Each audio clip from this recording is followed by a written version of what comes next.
नमस्कार दोस्तों, मेरा नाम है दीपक और मैं आज आपसे एक बड़े ही प्रचलित विषय पर चर्चा करने वाला हूँ जिसका नाम है विवाह। विवाह हमारे समाज में आज बड़ा चर्चा का विषय बना हुआ है और युवा भी खासा उत्साहित है अपने अपने विवाह को लेकर। नए नए युगल, प्रेमी युगल, युवक युवक युवतियाँ विवाह करना चाहते हैं और जिन लोगों का विवाह नहीं हो रहा है वह भी विवाह के लिए बड़ा कठिन परिश्रम कर रहे हैं कि उनका कहीं ना कहीं कैसे भी ना कैसे विवाह हो जाए। और युवाओं को बड़ा उत्साह है विवाह को लेकर। तनक भी आप विवाह की चर्चा करिए आप किसी भी युवा के घर में, तो वह जानो साथ में आसमान पर होता है। क्या आप जानते हैं कि विवाह ये जो विषय है, हमारे वैदिक वेदों ने विवाह को कितनी श्रेणियों में और किस किस प्रकार के, कितने कितने प्रकार के और किन किन रूपों के विवाह बताए हैं और कौन से विवाह उचित और कौन से विवाह अनुचित होते हैं। यदि आप नहीं जानते तो मैं आपको बताता हूँ। हमारे वेदों के अनुसार 7 प्रकार के विवाह हमारे हिंदू समाज में होते हैं।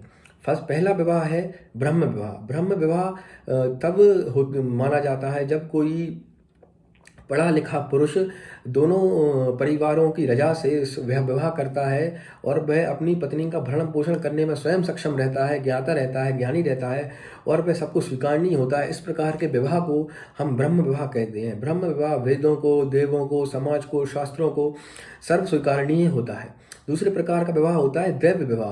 दैव विवाह उस स्थिति में किया जाता है जब कोई पिता अपनी पुत्री का विवाह करने में किसी भी प्रकार से करने में असमर्थ हो, तब वह किसी ज्ञाता पुरुष को, किसी ज्ञानी पुरुष को या किसी महापुरुष को अपनी पुत्री को दान कर सकता है, दान दे सकता है बिना किसी धर्म अनुष्ठान के। वह विवाह दैव विवाह कहलाता है। हालांकि शास्त्रों ने दैव विवाह को ना ही करने की हिदायत दी है। तीसरे प्रकार का विवाह होता है गंधर्व विवाह। गंधर्व विवाह को आज के कंटेक्स्ट में ज़्यादा अच्छे से समझ पाएंगे, यानी कि प्रेम विवाह। जैसे कि आप स्कूल कॉलेज में जाते हैं, लोग मिलते हैं, बातें होती हैं, फिर आप विवाह करने का यदि निर्णय लेते हैं तो वह विवाह गंधर्व विवाह के अंतर्गत आता है। चौथा विवाह होता है प्रजापत्य विवाह।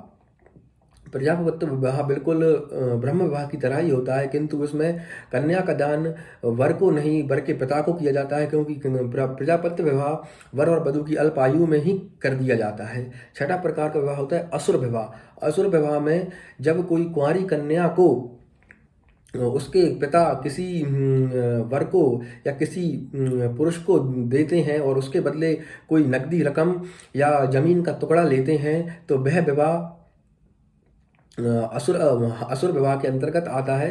हालांकि शास्त्रों के अनुसार मनुस्मृति के अनुसार असुर विवाह शूद्रों को और वैश्यों को ही करने को कहा गया है या करने दिया जाता है। ब्राह्मण और शूद्रों के लिए ये निलंबित है। और छठे प्रकार का विवाह होता है असुर विवाह, नहीं राक्षस विवाह। राक्षस विवाह वह विवाह कहलाता है जब पुरुष वधू के परिवार को या वधू को कष्ट पहुंचाकर, हानि पहुंचाकर, उसके गांव वालों को हानि पहुंचाकर, धन या बल किसी भी प्रकार से हानि पहुंचाकर विवाह यदि करता है तो वह विवाह राक्षस विवाह के अंतर्गत आता है।